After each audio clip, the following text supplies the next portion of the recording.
immediately recognisable symbols and sounds of the Western. They represent the iconography that bind the film genre together. Find out if I'm going to be a wife or a widow. This audiovisual essay will ask, how did Sergio Leone's film, A Fistful of Dollars, help define the spaghetti Western? Through an iconographic scene analysis of the film's character, cinematography and score, I'll show how Leone unearthed the classical Western genre and distilled it to expose its ugly core. But first, genre. It can be a set of common traits that belong to a group of films, like the Western. Audiences can relate to the familiar. A genre film, as Shat simplifies, involves familiar, essentially one-dimensional characters acting out a predictable story pattern within a familiar setting. A genre's iconography is the recognisable, familiar visual cues or patterns within a film. Their use can be bold and repetitive, or subtle and ambiguous.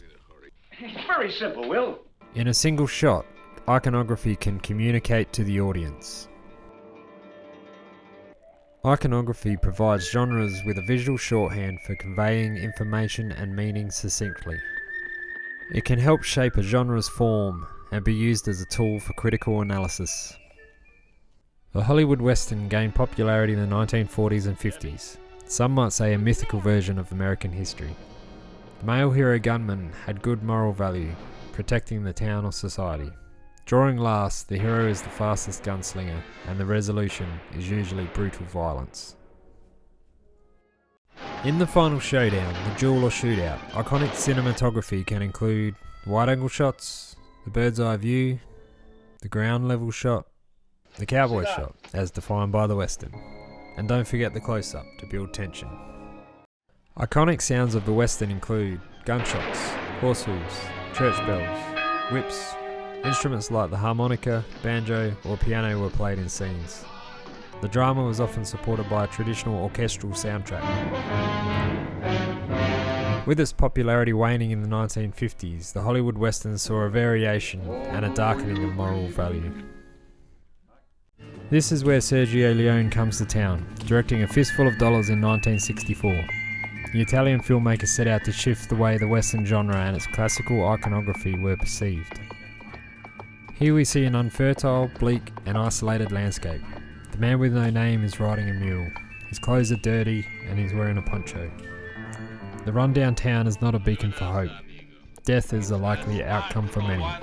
The only person doing well is the casket maker. Influenced by the Italian neorealism movement, there is a sense of real isolation and disconnection from civilization. Leone persistently breaks down the Hollywood classical framework. The man with no name is an anti-hero, a bounty hunter. When do I start? Interested in financial gain, he plays rival gangs off against each other with graphic violence. At the hero's core is money. A very different view from the frontier civilizations. I don't work cheap. Cinematography is taken a step further with wide-angle shots, close-up and reaction shots, and the extreme close-up. See, that's what I want to talk to you about. Smith states in reference to Leone, close-ups is a result of his rejection of his apprenticeship with American directors. They can feel like he's searching for a glimpse of humanity in their steely gazes. Some kind of emotion through the masculine shell amongst the brutal violence. The most extreme when Ramon meets his end. A Fistful of Dollars contains Western sonic iconography, but composer Ennio Morricone, under Leone's vision, distilled these iconic sounds and put them in the forefront of the action. These iconic sounds play musically within the soundtrack. The bell, the whip, the iconic whistle themes of The Man with No Name.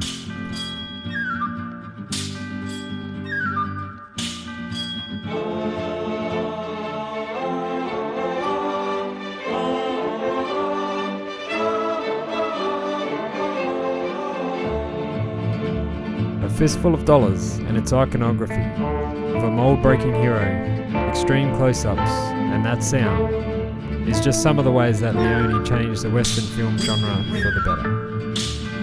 The Dollars trilogy has cemented its place in cinema history, and its influence can be seen far and wide.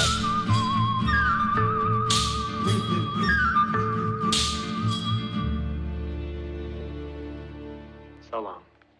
Adios.